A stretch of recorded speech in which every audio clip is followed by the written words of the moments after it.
You've always believed forgiveness is a virtue, but lately, you're realizing your kindness is being used as a weapon against you. People tell you to be the bigger person, to just let it go. But there's a voice inside you screaming that your forgiveness isn't seen as grace, but as a green light for more disrespect. If you've ever felt like your goodness is being taken for granted, this is the permission you've been waiting for to finally say, no more. In a world that often mistakes kindness for weakness, so many of us put up with behaviors that slowly chip away at our dignity. This isn't about holding a grudge or getting revenge. This is about self-preservation. Think about a philosopher like Friedrich Nietzsche, who was fascinated by personal power. His work suggests that self-respect is tied to our ability to respond to how we're treated, for good or for evil.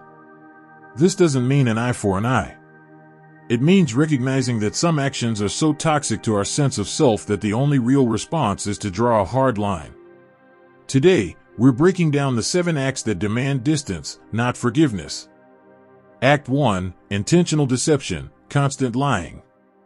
The first non-negotiable act is intentional deception. We're not talking about a little white lie to spare someone's feelings. We're talking about a consistent pattern of lying that completely shatters the reality you thought you shared with someone.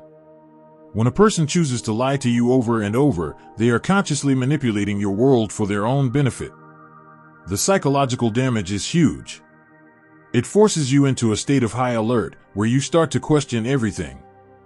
This pattern is a classic sign of gaslighting, a form of manipulation designed to make you doubt your own sanity and memories. Over time, this erosion of trust can lead to deep anxiety, confusion, and a loss of confidence in your own judgment. You're no longer on solid ground, you're trapped in a funhouse of mirrors they've built around you. From a Nietzschean perspective, living in truth is a cornerstone of personal integrity.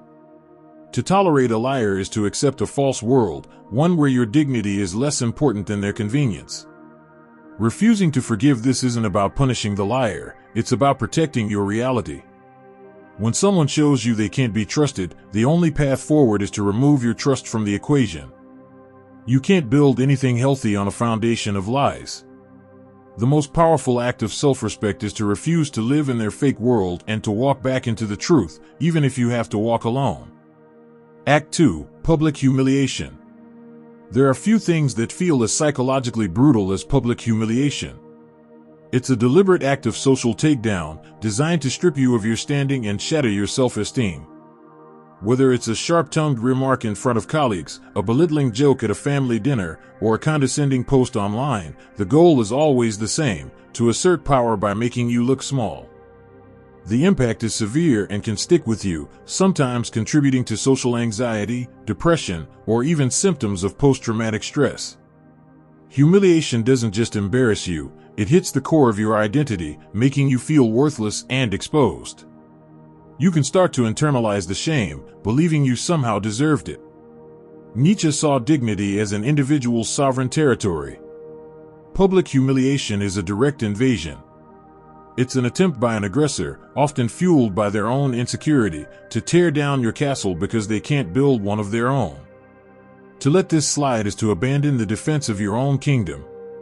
Forgiving public humiliation without seeing a profound and immediate change in the other person is an act of self-abandonment. It tells them your dignity is up for negotiation. The only fitting response is to create immediate distance. You have to show them, and more importantly, yourself, that you will not be a spectator at your own execution. Refusing to engage isn't weakness, it's the ultimate power move. Act 3, repeated boundary violations. Boundaries are the invisible lines we draw to protect our emotional, mental, and physical space. They are the language of self-respect. When someone repeatedly and intentionally ignores your boundaries, it's not a mistake, they're sending you a message, loud and clear: your needs do not matter. The psychological toll of constant boundary violations is a slow erosion of your sense of self. It can lead to resentment, burnout, and feeling unsafe in your own life. When your no is always treated as a maybe, you start to feel powerless. You might even begin to question if you have the right to set limits in the first place, which can open the door to codependent behaviors where you sacrifice your own needs just to keep the peace. Nietzsche championed the idea of the individual as the ruler of their own life. Your boundaries are your personal laws. Someone who constantly breaks them is an outlaw in your world. Tolerating this is like letting them be the author of your life, instead of you. Forgiveness here is pointless if the behavior doesn't stop. It just teaches the person that your boundaries are merely suggestions. The real act of self-love is to enforce your boundaries with consequences. That might mean limiting contact or even ending the relationship. It's not a punishment, it's a necessary act of protection. You are the sole guardian of your well-being, and you have a duty to defend its borders. Act 4. The exploitation of kindness. You are a kind and generous person. You offer help, you give support, you show up for people. But what happens when your kindness isn't received as a gift, but taken as an entitlement? This is the exploitation of kindness, and it's one of the most soul-crushing forms of disrespect. It's when your generosity is used to fuel someone else's irresponsibility. The psychological damage is sneaky. You start to feel used, drained, and unappreciated. This dynamic often leads to compassion fatigue, where your natural empathy sours into resentment and burnout. The exploiter often uses subtle guilt trips, calling you the responsible one or the strong one, basically tricking you into carrying their weight. This isn't a partnership, it's a parasitic relationship where your strength is being drained to feed their weakness. Nietzsche was critical of what he saw as a morality of weakness, where some people use the compassion of others to avoid their own personal growth. He would argue that true kindness helps others become stronger, while this exploited kindness actually holds them back.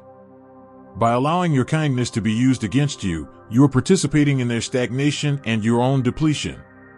Saying no more isn't cruel, it's an act of strength. You are not a limitless resource. True kindness has to be balanced with self-preservation. You have to cut the cord, not out of spite, but because you recognize your energy is valuable. You can be a kind person without being an endlessly exploitable one. Save your generosity for those who appreciate it, not for those who just expect it. Act 5. Being treated as a backup option. There's a special kind of hollow pain that comes from realizing you're not someone's priority, but their option. Being treated as a backup plan, the person they call only when they're lonely, bored, or their first choice fell through, is a deep disrespect. It says that your time, your feelings, and your worth are conditional. The psychological impact is a direct hit to your self-esteem. It reinforces the awful belief that you aren't good enough to be chosen first. This dynamic can create emotional whiplash, with moments of attention followed by long stretches of silence that leave you in a constant state of anxiety. And research hints at this. Communicating with someone you see as a backup is associated with negative feelings, suggesting the whole setup is built on shaky ground. A Nietzschean-inspired view would be that a strong individual knows their own worth and refuses to accept a discount. To agree to be an option is to let someone else put a price tag on you, and they've put you on the clearance rack. You don't wait on the bench to be called into the game, you are on the field, playing your own. Refusing to accept this situation isn't about giving an ultimatum. It's about quietly, and with dignity, removing yourself from their list of options. You are the main character in your own story. Don't accept a bit part in someone else's. Your presence is a privilege. If they can't see that, then it's a privilege they no longer get. Act 6. Emotional invalidation and gaslighting. You're being too sensitive. That never happened. You're overreacting. Sound familiar? If so, you've likely experienced emotional invalidation. In its worst form, it becomes gaslighting, a vicious campaign to make you question your own sanity. The psychological impact of having your feelings constantly dismissed is devastating. It teaches you that your inner world is wrong and your emotions aren't valid. This can lead to a profound disconnect from yourself, where you no longer trust your own intuition.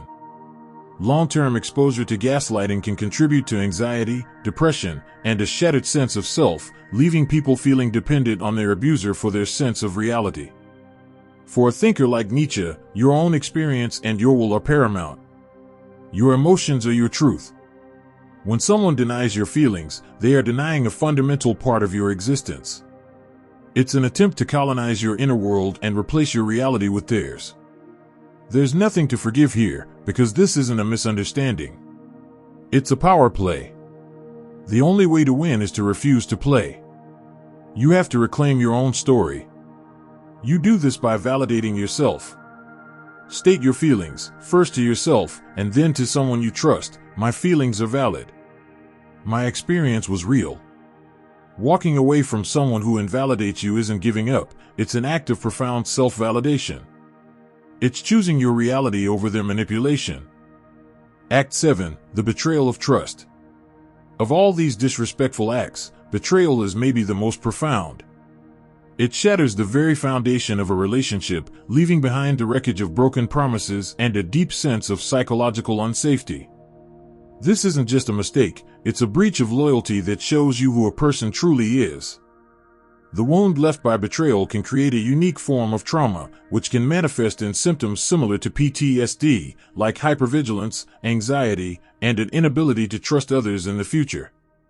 When the person you counted on for safety becomes the source of your deepest pain, your entire worldview can crumble. You might even start to doubt your own judgment for ever trusting them. In Nietzsche's philosophy, loyalty and keeping one's word are signs of a noble or sovereign individual. Betrayal, on the other hand, is the ultimate sign of a weak spirit. He might argue that when someone reveals their character with such a profound act of disloyalty, you must accept that information as truth. To forgive betrayal without seeing deep, consistent, and long-term change isn't virtuous, it's naive. It's hoping someone is a person they've already proven they are not. The most powerful response isn't to hold on to hate, but to accept the information the betrayal gave you. You don't have to hate them, but you must love yourself enough to never give them the power to shatter your world again. That is the ultimate comeback, choosing your own peace over their presence. If any of these acts hit home for you, if you've felt the sting of this kind of disrespect, share your story in the comments. You aren't alone, and your experience might just be the sign that empowers someone else to finally draw their own line in the sand.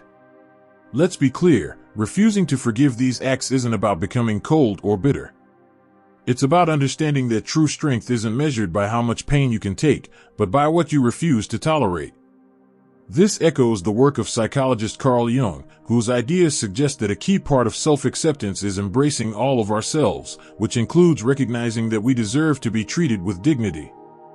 Drawing a line isn't an act of hate, it's an act of radical self-love. It's the moment you stop waiting for them to change and start changing your own life. It's the moment you reclaim your power, your peace, and your self-worth. You are not defined by the disrespect you've endured, but by the courage with which you decide you will endure it no more. Choose to protect your spirit. Choose to honor your dignity. Choose yourself.